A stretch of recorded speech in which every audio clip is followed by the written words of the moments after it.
Hey, I'm back again. And it is not officially day 1 or 2 or 3. This is just me kind of preparing myself again for my monthly goal in May. So, again, my keyword is self discipline. And so, for however long it may be, that will be the skill set that I am going to be focusing on mastering and trying to build and progress on along with some other goals. So I'm just going to kind of just recap from the intro video. If you didn't watch it, you can always go back and watch it at your own whenever you choose to. But so the whole gist, just kind of explain the whole purpose behind the video and trying to keep it very short and sweet and to the point is that um, my goal, my overarching goal is to improve my self discipline. And underneath being self disciplined, there are other things because my monthly goals, well, pretty much any goal that you have is going to take some form of self discipline. So by me working on self discipline, overall is going to help me better achieve my goal and maintain them for long term. And so that's the whole gist of me focusing on self discipline, and then me creating these videos and posting them on my YouTube is here to hold me accountable, as well as the possibility of it actually being relatable for someone else, to where you may find yourself creating some goals and achieving your goals along with me. I like my shirt today. It says, "Be real, not perfect." So it's very befitting because, as I explained in the intro video, I am very much so an overachiever. I kind of do the most when it comes to certain things, especially when I get so rigged up and excited about um, creating goals. I'm very goal oriented. It just excites me to write them down, to plan them out. So sometimes I might get myself too carried away, and knowing that about myself, I have to kind of take some steps back and just, be real, not perfect, not trying to be perfect. I'm just trying to improve and, just living out the best life possible. I feel like that's what we're here for, is not to struggle per se, but take whatever your struggle is and try to make it better. So, recapping my May 2025 goals. I have 6 total goals. Just a reminder, I probably even make a little slide of this eventually once that May comes, which we have 3 more days. So I'm counting down to 3 more days, or actually, I guess I could say 2 more days until May the 1st. So my first goal for May 2025 is to earn at least $2,000 for supplementary. It's a supplementary situation that I have, a job, whatever you want to call it. Is something that supplement my income. That's just one of the many things or several things that I have, but I want to start there and then kind of progress. So for the month of May, I want to at least earn $2,000 from that particular supplementary income. That's my first goal. Goal number 2 is to pay off a credit line. I have a whole budget. I kind of go in more detail on the intro video, and I might create a video later on kind of going in detail about those. Once my month of May starts, I'll be able to dive more into each of these goals and kind of share some stories behind them, because there's a lot of stories. But I'm just going to leave it there. Watch back the intro video. You can kind of get a bit more background on the whole budgeting plan that I have overall. So that's my second goal. My first goal, earn at least $2,000. Second goal, to pay off a line of credit. And then third goal is to lose at least 10 pounds. My intro video, I shared with you guys what my current weight was yesterday. And as I go along, I'll kind of keep a tab on where I'm at with those goals. With that, as far as how my what my weight is as we're going on throughout the month of May, just to hold myself accountable. All right, so my goal 4 is to start a SQL course on Microsoft to advance my programming skills. I kind of go in detail about that in the intro video. There's a whole lot of stories behind that, and as May comes to be, I will be able to focus more individually on each of these and kind of expounding on video, different stories and different things that I've experienced to kind of share my experiences with why I have these goals. And then my 5th goal is to read, study, and meditate on discipline, the word discipline, which I talked about a bit in the intro video that I posted yesterday. And then the last one for the month of May is to implement discipline in all areas of my life. So the whole purpose of this particular video today is going to be to go more in detail about discipline, because before I actually start out to achieve my goal, I want to make sure that I'm well knowledgeable of self-discipline is what I'm focusing on while I'm completing all of these different goals, or um, finding strategies and ways to actually achieve and exceed and maintain these goals that I'm setting for myself.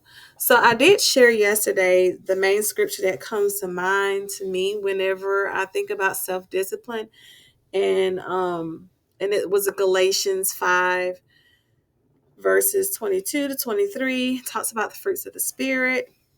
And one of those fruits of the Spirit is self-control. So I read it again. But the fruit of the Spirit is love, joy, peace, forbearance, kindness, goodness, faithfulness, gentleness, and self-control. Self-control to me is self-discipline.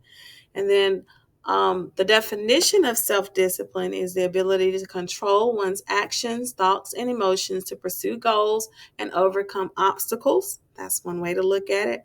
I like how that kind of lays it out, because if I am trying to make this, to embody this, it gives me a straightforward list of what I can do in order to embody this.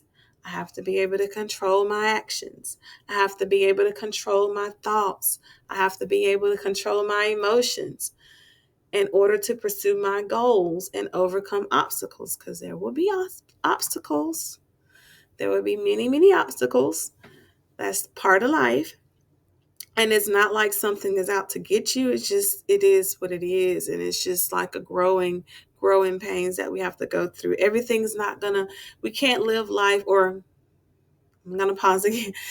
In my last video, I'm gonna pause every time I try to project and say we or I, and I'm gonna direct it to myself. I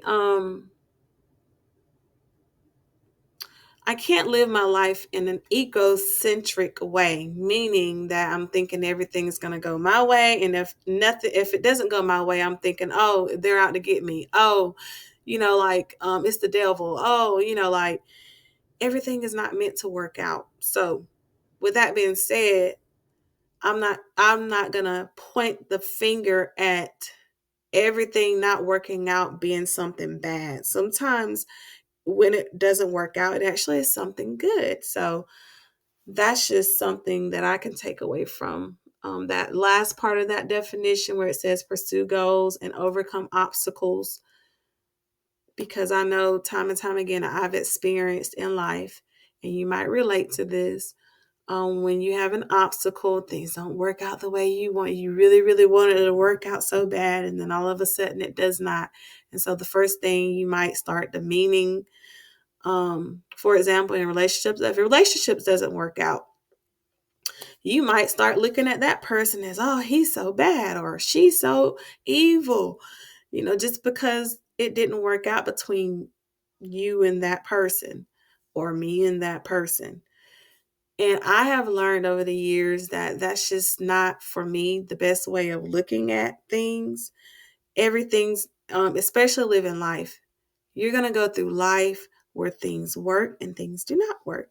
I have to be willing to accept when things work out, as well as when things do not work out, without having to demean someone else in the process of it not working out. Because I know that I'm not going to live my life in an egocentric way to where I think that it's all revolves around me, to the effect that if it doesn't work out for me the way that I perceive it to be, that I'm now pointing the finger and making everybody else evil, evil, evil, evil, evil. You did me wrong. You did, and they may have done me wrong, but that doesn't mean necessarily the person is by default evil. Sometimes I've noticed in the past that it could be easy for me to um, default to that route to where if it doesn't work out. So, self discipline, ability to control one's actions, thoughts, and emotions to pursue goals and overcome obstacles.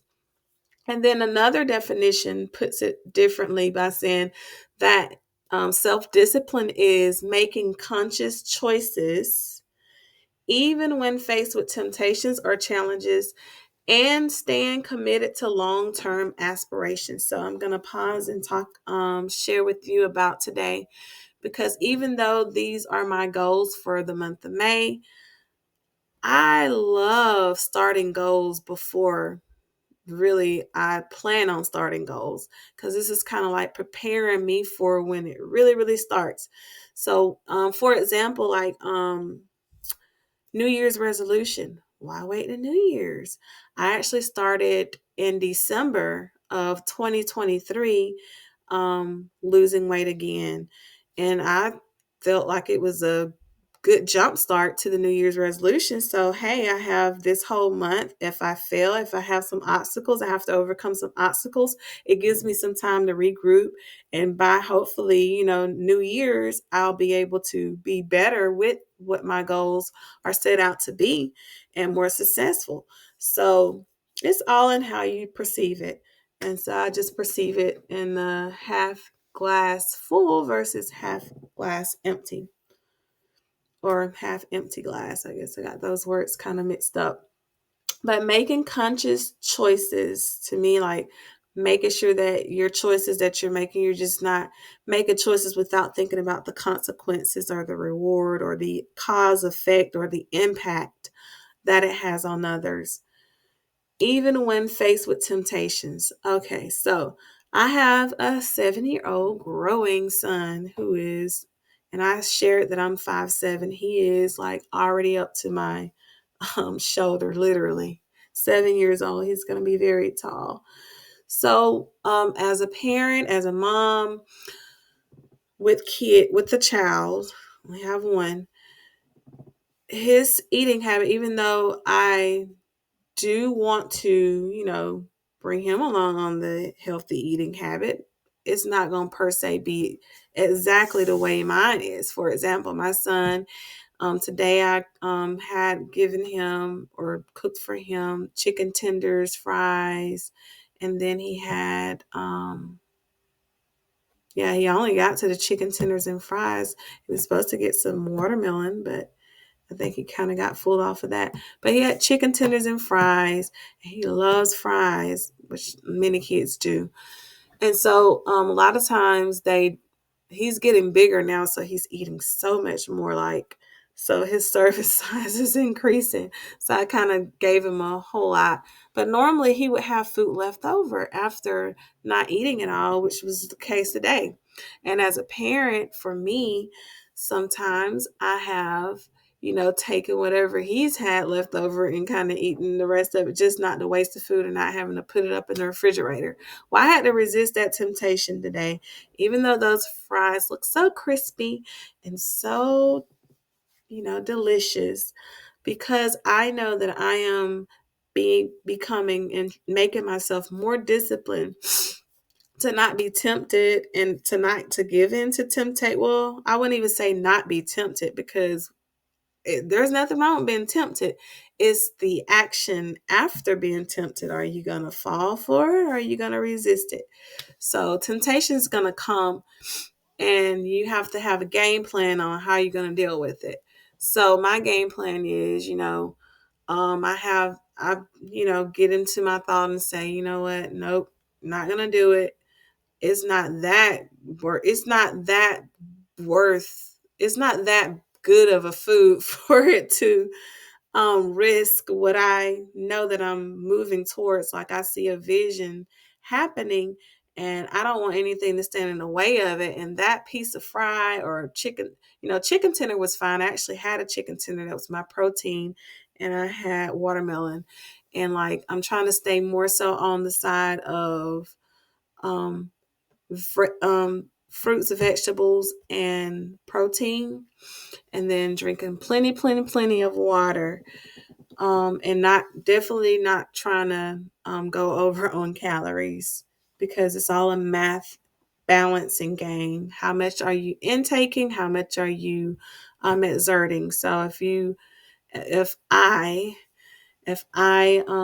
wind up overdoing it as far as like intaking, and I don't have anything to offset that by exercising, then eventually it's going to pile on, pile on, pile on, which makes the weight increase. And I'm actually trying to make it decrease. So I want whatever my actions to reflect my goals.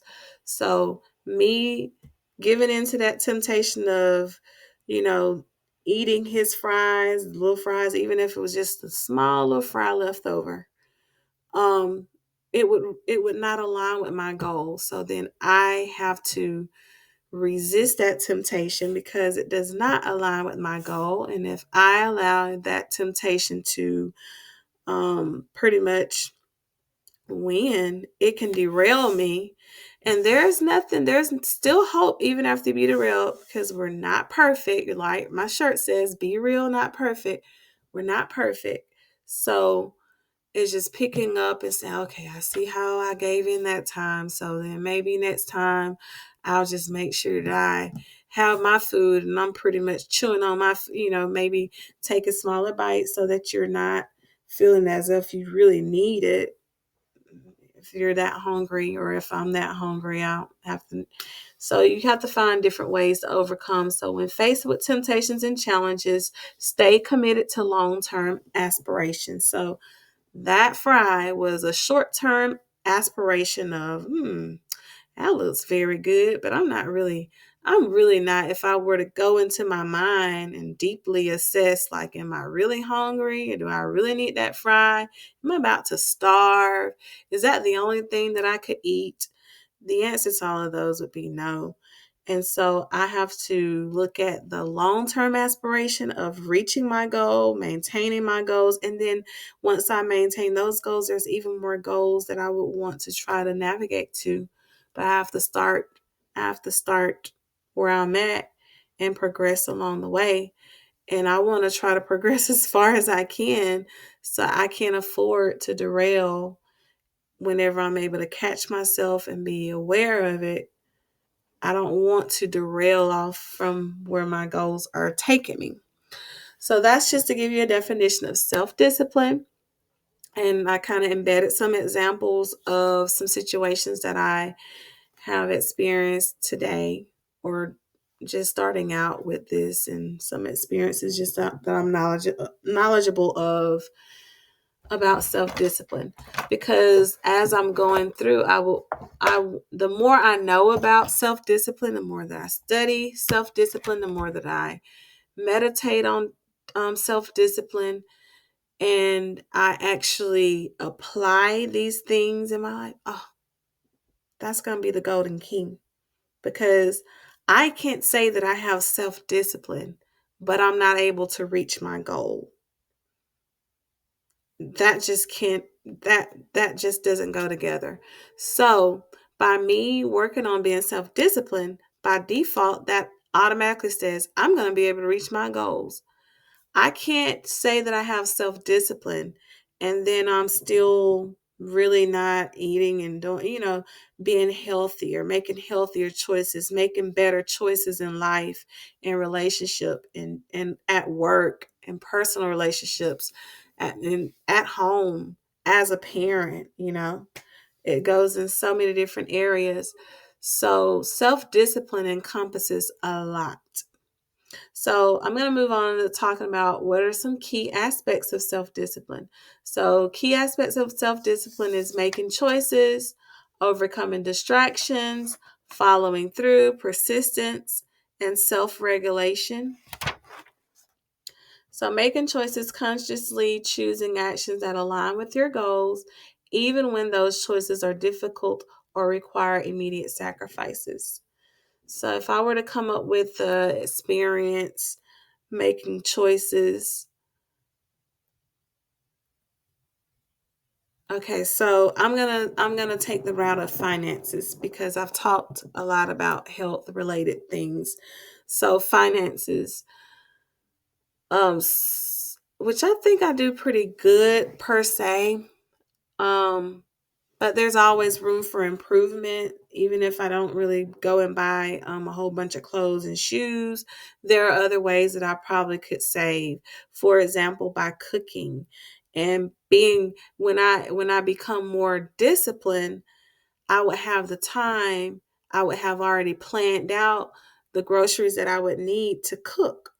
And I know that kind of relates to health, but I mean, it's kind of hard to kind of not talk about health, even though I'm talking about finances, but I'm directing it more towards finances because I don't know if you noticed, but I've noticed this that it costs significantly more to eat out versus going to the grocery store, cooking your food, and eating it at home. You'll get more serving sizes, more quantity for your money than you would going out.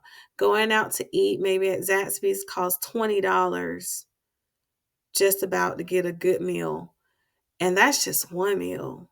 Let's just say if you didn't do breakfast, lunch, and dinner, that could easily be $40 to $60 a day. And if there's an average of 30 days, that is that is a good chunk of change every month that I would be spending on buying something out when I could just order groceries and save. So yes, there's an immediate sacrifice that I have to make, meaning I have to become disciplined in that situation. I would have to become disciplined enough and consciously choosing the action of planning out my meals, going to the grocery store, getting things ahead of time. So then when it comes time to the crunch time, oh, I'm hungry, I need something to eat. I don't want to wait to cook something. I don't feel like cooking anything. I'm too tired. And then those thoughts lend itself to me choosing to go to fast food or any other place versus eating a healthier choice or a more economical choice. So that's an example of an aspect of making choices as a key aspect of self discipline. The next one is overcoming distractions, resisting temptations, and staying focused on the task at hand, even when you don't feel like it. Oh, I got a good well. It's kind of hard to still. I'll try to work out some other examples, but this one just came to my mind because I made a schedule out. This is how I had it work for me. It worked very well for me by making a schedule like hour by hour, planning out my day. 5 o'clock, what am I doing? 5 o'clock to 6 o'clock, where am I going? 6 o'clock to 7 o'clock, what am I doing? 7 o'clock to 8 o'clock. I plan it all the way out until the time that I go to sleep, and actually including sleep. When am I going to go to sleep? Am I going to get my full 7 hours? Recommended 7 to 8 hours of sleep each night. Well, it helps for me to plan it out to make me a schedule. So then I can't say, oh, I don't have time for this.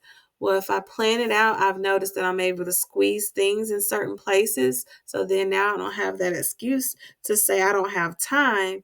What I say instead is that I haven't managed my time.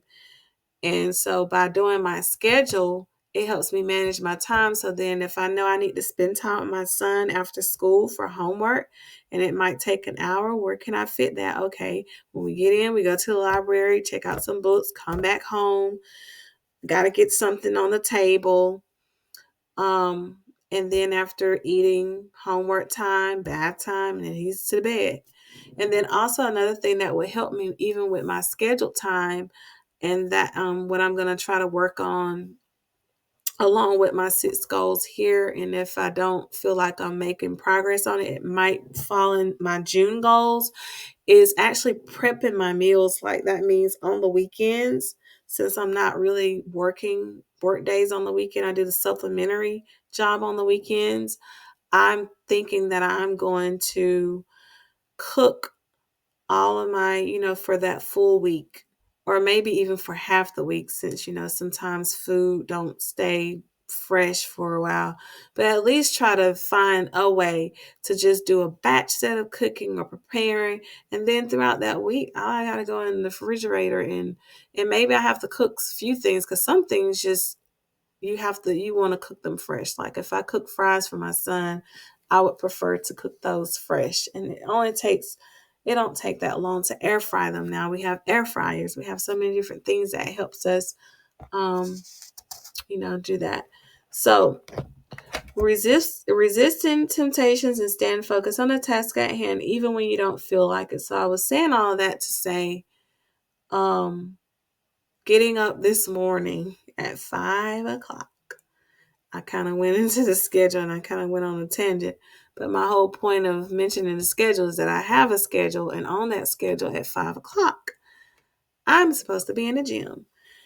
And because I know I had it in my head, and I actually literally visualized seeing it written on paper as I'm laying in the bed, and that kind of helped me nudge myself up to get up and get moving.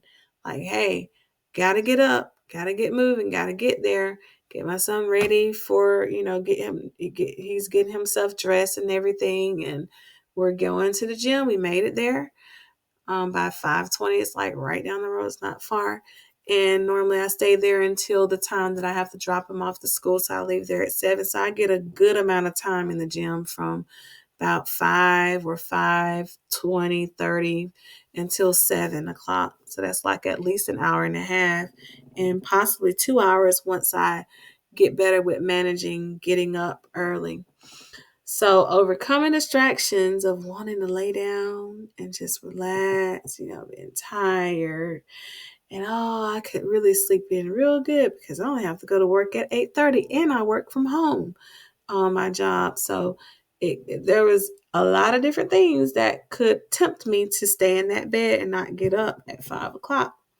But I had to stay focused, and I had to visualize the task at hand, which I know that is a part of overarching being disciplined, and as well as losing at least 10 pounds. I want to be in the gym and trying to strengthen my body as well, keeping it flexible and in motion so that I can still do different things at whatever age God bless me to be. So that is the second key aspect of self-discipline. So first aspect of self-discipline, making choices. And I would say making good choices. The second one is overcoming distractions. Third one is following through. Following through, sticking to plans and commitments, even when faced with setbacks or challenges. So let's see, today, I think I did have a setback. Did I have a setback in my schedule? So I went to the gym 5 to 7 o'clock. I was able to, it helps me get him to school, have to drop him off in the school line. So I did that pretty good. I did a little bit with my supplementary before, then I got home, and then I even took some laps around the block, like just walking, cooling down. And then I kind of relaxed. So I don't think I'm trying to think if I had any setbacks on my schedule. Oh, I can think of one. So I can relate this to being disciplined at work. I had an incident that happened. I work from home. Sometimes, technology kind of does its thing. So my work computer, I actually remote into, and I was getting it out, you're in the flow, getting things done. Then all of a sudden you notice that something is wrong with my computer. So that kind of put a little hump in my flow that I had to kind of roll over. And so it did take away some valuable time that I could have set aside to do some of my stuff. But I didn't allow that setback to not let me continue to follow through and continue doing what I could do. and hopefully they'll get that resolved soon. So I had to follow through and stick to my plan and commitment. I had to continue to do what I could do at work. Be disciplined, thinking about discipline. Don't just sit and just say, oh, well, might as well clock out today. No, there's still some things that I could have done, had some meetings on the calendar. So definitely didn't want to take that route. So you got to be committed. I had to be committed, and I had to stick to my work schedule, and not let that technology stop me from, because I was still able to get into my computer. It was just one little update that happened that didn't happen on my PC, and it seemed like my PC just would not want to take that, and it caused some issues in browsers and stuff like that. So, but I didn't let that stop me. So that's an example from what happened today. And then there's two more. There's two more key aspects. I'm gonna go over the other ones. The key aspects of self discipline: making good choices, overcoming distractions, following through.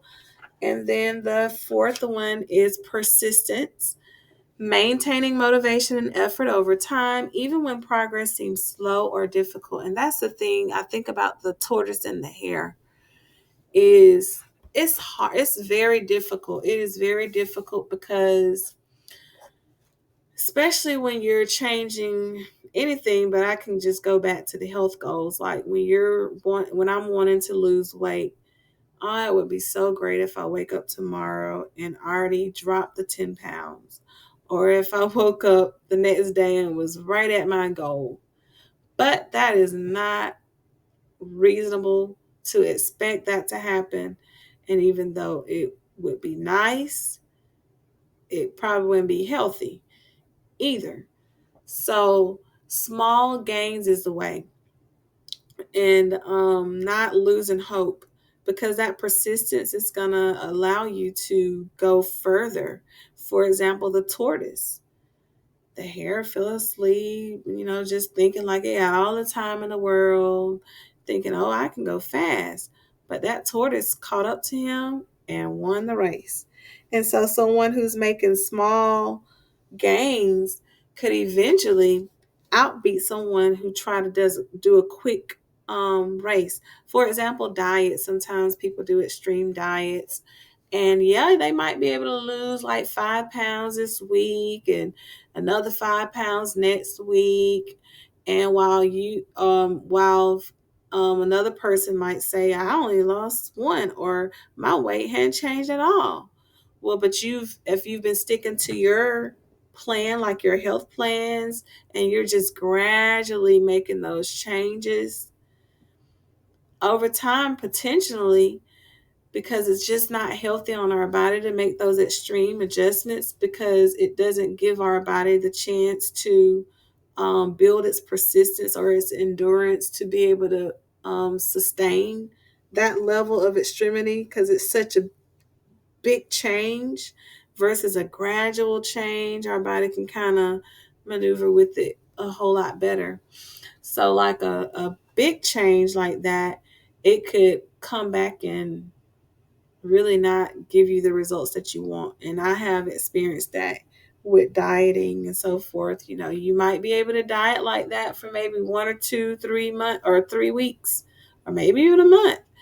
But are you going to be able to sustain that diet? Because as soon as you have to shift it a little bit, some of that weight could easily just just pile on real fast. So it's just better to I've learned for me that it's better to build that persistence by maintaining motivation and efforts over time, even when progress seems slow or difficult. Enjoy the slow and difficult moments. Just take it one day at a time. The infamous quote, how do you eat an elephant? One bite at a time. And you'll be amazed at how far, instead of you trying to take the whole elephant and shoving it down your throat, you just take little bites. And then eventually you'll see, wow, look how far I came. It didn't even seem like the small little bites or small little efforts, and it doesn't put too much on your body or on your mind or on whatever the case may be. So it's just nice. And then the last key aspect that I'm going to talk about before I close out this video is self-regulation. Self-discipline is about regulating your thoughts, emotions, and behaviors to achieve desired outcomes. I know that comes up a lot in my mind when it comes to parenting.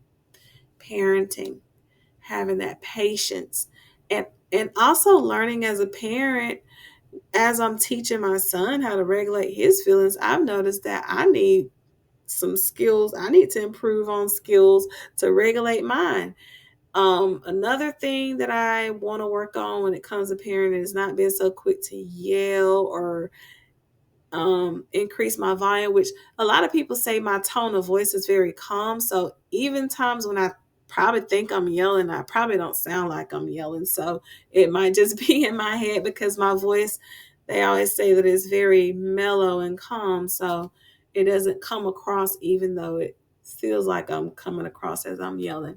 But either yet and still, as a mother of a son, even if I had a daughter, whatever gender of a child, just a child in general, you learn, you go through a lot. And this is my first child. So for the ones who have kids, um, or work with kids, just that idea of being a first time mom, you learn a lot.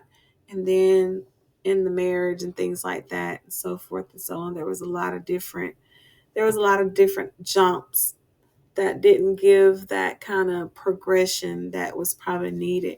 But yet it's still here, and he's doing fine. But I know, like, self-regulating your emotions is a big one, and I think it does play a big part in a child's psychological outtake on their childhood and how it might affect them as an adult. And so I try to be very conscious. I try to unlearn some things. And I notice as much as I try to unlearn some things, it is a challenge because when you're used to doing something just by the back of your hand, and it's just like you are just naturally doing it before you even realize that you're doing it. You're like, oh, I take time to self-reflect, um, regulate my thoughts, try to regulate my thoughts. For me is where I kind of look back on, okay, this is a situation that happened. How could I have done better with that? How can I do better to get across to my son? Maybe I need to have more empathy. Maybe I need to have more um, softness, or just talk with him, just explain it to him. Maybe he doesn't even understand. And I'm setting this expectations as if he's supposed to already just know this.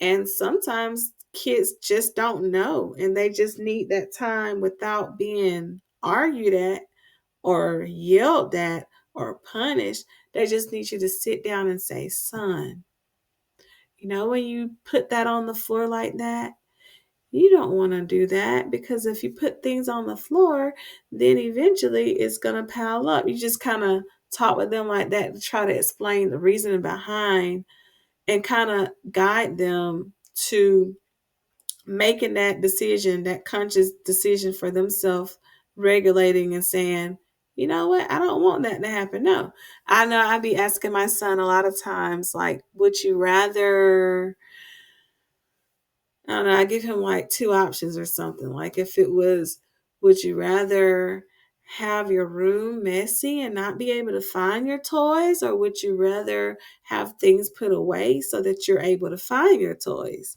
I give him like an option like that, and of course he'll be like, want to be able to find my toys. I want to be able to, of course.